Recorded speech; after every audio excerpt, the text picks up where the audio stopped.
యెహోవా మేఘం బయలుదేరింది కదా. తినేవాళ్ళు అంటారు, ఒరే దరిద్రుడా, పావు గంట క్రితం చెప్పొచ్చు కదరా. ఎవరో అన్నారు, మోషే గారు పావు గంట క్రితమే చెప్పారండి, మాట డెలివరీ అయ్యేసరికి ఇప్పుడు అయింది. ఎందుకంటే నచ్చోడు కదా. అర్థమైంది మ్యాటరు. పాపాయి మోషే గారు పావు గంట క్రితం మేఘం బయలుదేరింది పావు గంట క్రితం చెప్పాడంట.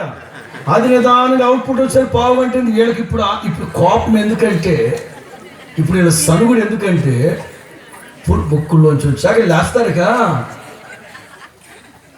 ఎవడు తినమన్నాడంట? కడుపు తెలియట్లేదా? సతికిలు పడ్డారు అక్కడ.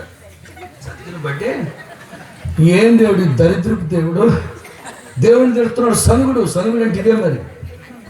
ఏం దేవుడయ్యా, దరిద్రపు దేవుడు ఉన్నట్టున్నాడు. కడుపులో పెట్టి ఎవరు మామూలుగా బాబా. కొంతమంది ఉంటారు, తిన్న తర్వాత పావు గంటలు ఎవరు, తిన్న తర్వాత అది ఏంటో మరి ఐ థింక్ అరగడానికి అనుకుంటారు, లేదా ఇంకా అర్జెంట్ అనుకుంటే ఇద్దరు కేకేస్తారు. వాళ్ళు లేకపోతే ఇద్దరు రావాలి. లేకుండా ఇంకొంతమంది ఎవరిని ఇబ్బంది పెట్టరు, వాళ్ళు బ్యాలెన్స్గా చేస్తారు. ఎట్లా చెప్పినా తిన్నాక మీరేమనుకోకండి.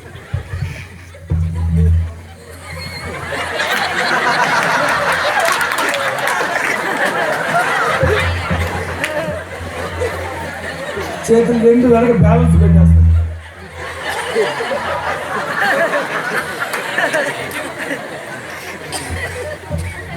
కాళ్ళు ఊపుతా ఉంటారు. ఇంకా అడుగుతావా ఎవరేటైపు తెలియట్లేదు మరి. మేఘం బయలుదేరండి రా. సనుగుడు అని కాదు, కానీ కొంతమంది జీవితంలో కృతజ్ఞత ఉండదు. ఒక వ్యక్తి 7-8 సంవత్సరాల పాటు భక్తి చేశాడు. కమ్మకుని కూర్చొని చెప్తుంటాడు. 7-8 సంవత్సరాల పాటు బాగానే భక్తి చేసి ఏం పురుగు గుట్టిందో వస్తా, వాడి దగ్గర కూడా వస్తా. యెరూషలేము చెరుకు దిగెళ్తాడు, వాడి దగ్గర కూడా వస్తా. పాస్టర్ గారి దగ్గరకు వచ్చానంట. పాస్టర్ గారు, భక్తి కొనసాగించడం నా వల్ల కావట్లేదు, నేను ఇక బైబుల్ ప్రక్కన పెట్టేసి నేను లోకంలో కలిసిపోతానన్నాను. ఆ పాస్టర్ గారు మహాజ్ఞాని. ఏమైంది అది కొనసాగించడం కష్టమైన భక్తి. తల తిప్పితే డిజిటల్ సినిమా వాల్ పోస్టులు, తల తిప్పితే డిజిటల్ వాల్ పోస్టులు. అబ్బో నా వల్ల కదా బాబో, నేను నిగ్రహం ఉండలేను బాబో, నేను భక్తి కొనసాగించను బాబు, నేను లోకంలోకి వెళ్ళిపోతున్నాను. సరే ఓ పని, సలహా చెప్పడు బాబా. సరే ఓ పని, ఇంటికి వెళ్ళి శుభ్రంగా స్నానం చేసి కూర్చో, ఒక అరగంట ప్రభువుని స్తుతించి బైబిల్ ప్రక్కన పెట్టేసి లోకంలోకి వెళ్ళిపో అన్నాడు. థ్యాంక్స్ అండి అని వాడు ఇంటికి వెళ్ళి శుభ్రం స్నానం చేసుకొని కూర్చున్నాడు. పాస్టర్ గారు ఏం చెప్పాడు, 10 ఏళ్ల క్రితం నువ్వు ఎట్లా రక్షింపాడు ఇవన్నీ ప్రభుకి కృతజ్ఞత చెప్పేసి లోకంలోకి వెళ్తావు.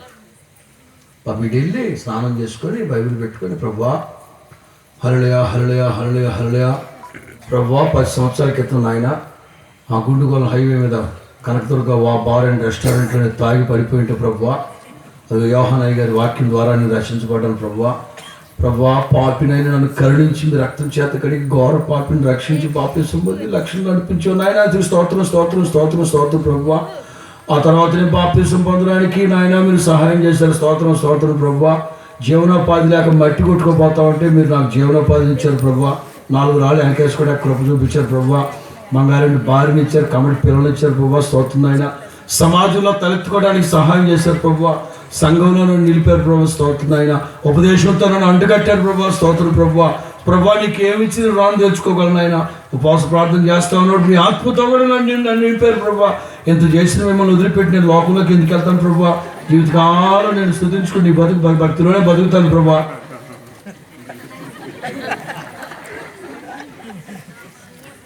మరుసటి ఆదివారం కనబడ్డాడంట. మనం సోమవారమే భక్తులు తీసి వెళ్ళిపోతానన్నా కూడా ప్రార్థనకు వచ్చావా? మీరు చెప్పినట్టుగా నేను ఒక అరగంట పాటు ప్రభుని స్తుతించానండి. స్తుతించాక నాకు అర్థమైందంటే ఏంటంటే బాబా, లోపలికి వెళ్ళకూడదు అనిపించిందండి. ఏంటండి మర్మం?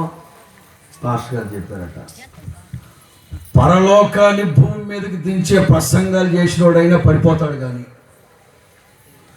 విశ్వాసములో ఆకాశం అంతా ఊగిపోయి 100 మంది చచ్చినోడని లేపినోడైనా పడిపోతాడు, కానీ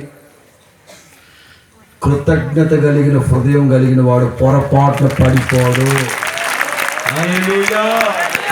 కృతజ్ఞత కలిగిన హృదయాలు దేవుని మళ్ళీ వాడు పడిపోవడానికి ఆస్కారమే లేదు. ఈ రోజున ఆత్మీయుల్లో కృతజ్ఞత లేదు. నా మాట వినండి, వేకువని లేచి ప్రభువు నిండు మనసుతో మీరు స్తుతించి కృతజ్ఞతాస్తుతులు చెల్లించండి. భవిష్యత్తు ఎంత బంగారంగా ఉంటుందో, ఆ రోజంతా ఎంత ఉల్లాసంగా గడపడానికి ప్రభువు కృపిస్తాడు. కృతజ్ఞత ఉండదు. కిస్మిస్ పండక్కి మా అమ్మ బట్టలు కొనిపెట్టేది. నన్ను మా తమ్ముడిని మా టైలర్ దగ్గర తీసుకెళ్ళేది. ఆయన పేరు నజీర్ భాష. టైలర్ దగ్గర తీసుకెళ్ళి టైలర్ కొలత కొలిచేటప్పుడు చెప్పేది, భాషబాయ్ మా అబ్బాయి పొడవు అవుతాడు, 2 అంగుళాలు పెంచమని. నడుము చూస్తుంటే మా అబ్బాయి లావు అవుతాడు, 2 అంగుళాలు లూజ్ పెట్టనేది. ఎక్కడ కొలత పెడుతున్నా అన్నిటికీ అన్ని రకాలుగా చెప్పి మా అమ్మ 2 అంగుళాలు పెంచాలి అని చెప్పి. ఆ టైంలో కనుక మాట్లాడితే మా అమ్మది ఎడం చెయ్యి కొట్టినట్టు గోబగిలిపోతుంది, ఇంకేం మాట్లాడు. ఇక ఇంచుమించు ఒక 10 రోజుల పాటు మా స్కూల్కి వెళ్ళేటప్పుడు ఆ మధ్యలోనే ఉంటుంది ఆ కొట్టు, భాషాబాయి కొట్టు. స్కూల్కి వెళ్ళేటప్పుడు వచ్చేటప్పుడు భాషాబాయ్ మా అమ్మ మాట వినమాక, నేను అస్సలు పొడవను, నా మాట విను, 2 అంగుళాలు నువ్వు పొడవ పెట్టమాక, తగ్గించి కరెక్ట్ కుట్టాను. నేను లావు అవును, నువ్వు లూజ్ పెట్టమాక, మరి బుడబుక్కలో అయిపోతా. నా వద్దనే జారే బచ్చా జా, క్యా బాత్ కర్ రే జా.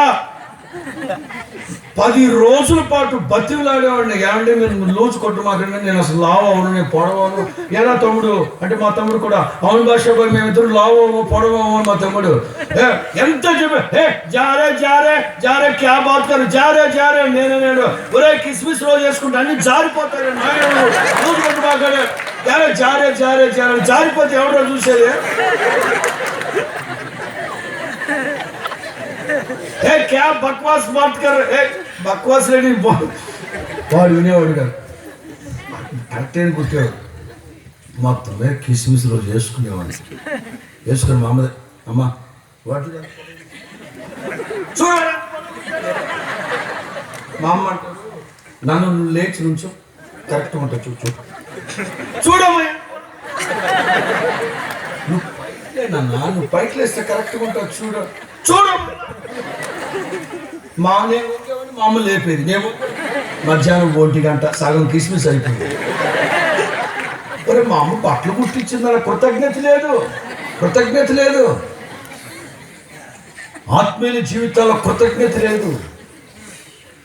దేవుడు వాళ్ళకి ఏం తక్కువ చేస్తే, వాళ్ళ బట్టలు మార్చిపోయాయా, వాళ్ళ చెప్పులు వారు తెగిందా, వాళ్ళ ముఖాలు వాడిపోయాయా, అంటే అమేజింగ్ లీడింగ్ అండి. అంటే అమేజింగ్. దేవుడు ఎంత కొనియాడినా వాడు రుణం తీర్చుకోగలరా ఇశ్రాయేలీలు? కృతజ్ఞత లేని చోటు, ఆ చోటుకి తబేరా అని పేరు పెట్టారంట. దేవుడేమో ఉన్నత స్థలాలకు తీసుకెళ్తానంటున్నారు, మనవాళ్ళేమో తబేరాలను కూర్చుంటానంటున్నారు. మరి కొంతమంది ఎక్కడున్నారో తెలుసా? ప్రవచనాత్మకంగా చెప్తున్నాను ఈ మాటలు. కొంతమంది కాలు జారే చోట్లో ఉన్నారు. ఆసాప్ అంటారు, నీవు